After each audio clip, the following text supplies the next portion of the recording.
हुजूर को कोसा जा रहा हो, हम खाते पीते घूम रहे हो। इससे बेहतर है कि जेल की कोठरी में हम जिंदगी गुजार लें, कल बारगाह मुस्तफ़ा में उठने वाला चेहरा तो रहे हमारे पास। अगर अल्लाह के नबी सल्लल्लाहु ताला अलैहि वसल्लम ने सवाल कर लिया पकड़ करके कि तेरे जिंदगी में, तेरी जवानी में मुझ पर तो लोग रंगीला रसूल कह रहे थे, तू क्या कह रहा था? तू क्या कह रहा था उस जमाने? तुम क्या कहोगे? ऐ अल्लाह के नबी, मैं मजदूर था, मैं कुछ नहीं कर सकता था, मैं गरीब था, काम काज करता था, मैं कुछ नहीं कर सकता था। याद रखो, उस वक्त मेरे आका तुम्हारे सामने बिलाल हबशी को लाकर खड़ा कर देंगे। ये क्या था बिलाल? ये तो गुलाम था। इसकी पीठ पर सिल रख करके पीठ गला दी जाती, तब भी अपनी जुबान पर मेरा नाम लेना नहीं छोड़ता था। तुम कौन सी मजदूरी की शिकायत ले जाओगे? बहाना करोगे अल्लाह की बारगाह में, रसूल की बारगाह में बहाना करोगे?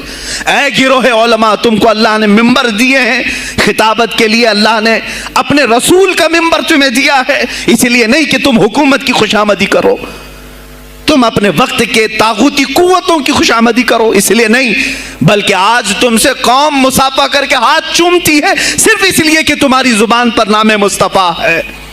आज उलमा की जो इज्जत है सिर्फ इसलिए, तुम्हारी पगड़ियां, तुम्हारे जुब्बे देख करके कौम इज्जत नहीं करती, सिर्फ इसलिए इनके दिलों में तुम मचलते हो कि तुम मुस्तफा करीम की बातें करते हो। उलमा को जानना चाहिए कि तुम्हारी इज्जत नबी से वाबस्ता है। आबरूए माज़ा नाम मुस्तफा अस्त, हमारी आबरू, इकबाल ने कहा था, हमारी आबरू नाम मुस्तफा से वाबस्ता है। अगर उसी नाम को किसी ने छेड़ा तो फिर हमारा जी कर मतलब क्या है? हम किस काम के? मैं एक मिसाल से समझाता हूं। मस्जिद है, दीवार के पेंट को अगर किसी ने खुरच लिया तो हो सकता है माफ कर दें, हम उसको छोड़ दें। किसी ने लकीर निकाल दी दीवार पर, हम छोड़ दें उसको। लेकिन मियां वो हमारे सामने आकर पिल्लर हिलाने लग गया और मस्जिद का ये पिल्लर तोड़ने लग गया, खामोश बैठोगे? और अगर तुम खामोश बैठे तो इसका अंजाम क्या होगा? उसने पिल्लर हिलाया तो सिर्फ पिल्लर नहीं टूटेगा, ये छत पूरा सबके ऊपर गिरेगा।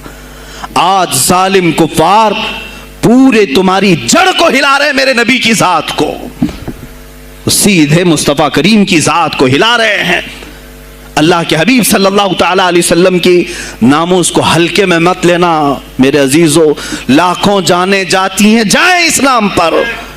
हुजूर अकरम सल्लल्लाहु ताला अलैहि वसल्लम की जात को हल्के में मत लेना। और अगर इन्होंने हिलाना शुरू किया है अगर हुजूर की जात पर, हैरत हो रही, 25,000 पोस्ट तुम में से किसने कंप्लेंट की है? साइबर क्राइम को कंप्लेंट कर सकते थे। हमारे जज्बात को ठेस पहुंचा है। हम आजाद मुल्क में रह रहे हैं, मेरे नबी से छेड़छाड़ क्यों हो रही है? किसी ने आवाज उठाई? कुछ हैं इल्ला माशाअल्लाह, कुछ उलमा, कुछ वकला इसके पीछे लगे हुए हैं।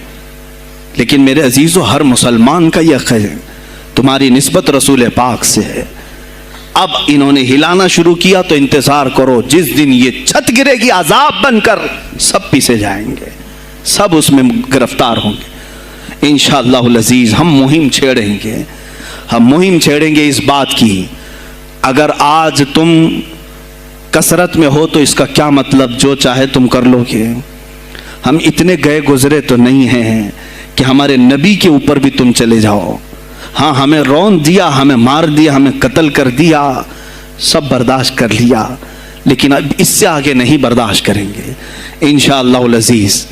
मैं आवाज़ देता हूँ इसी मिंबर से, ए गिरोह उलमा, ए जमात सूफिया, ए खानकाह के गद्दी नशीनों, बाहर आओ, आओ हुकूमत वक्त से एक मुतालबा ये करो। ए हुकूमत वक्त के तख्त पर बैठने वालों, हमारे हिंद में पार्लियामेंट में भी ऐसा कानून पास करो कि कोई मेरे नबी की जात पर भौंके तो उसे मौत की सजा हो जाए। हम ये चाहते हैं। अगर इस कानून को तुम्हें लाने में कुछ जिंदगियों की जरूरत है तो ये फकीर हाजिर है और मेरे साथ भी कुछ तुम्हारे लिए हाजिर होंगे। ले लो हमारी जाने और एक कानून ऐसा बना दो ताकि कयामत तक फिर यहां पर कोई ना भौंके मेरे नबी की जात पर।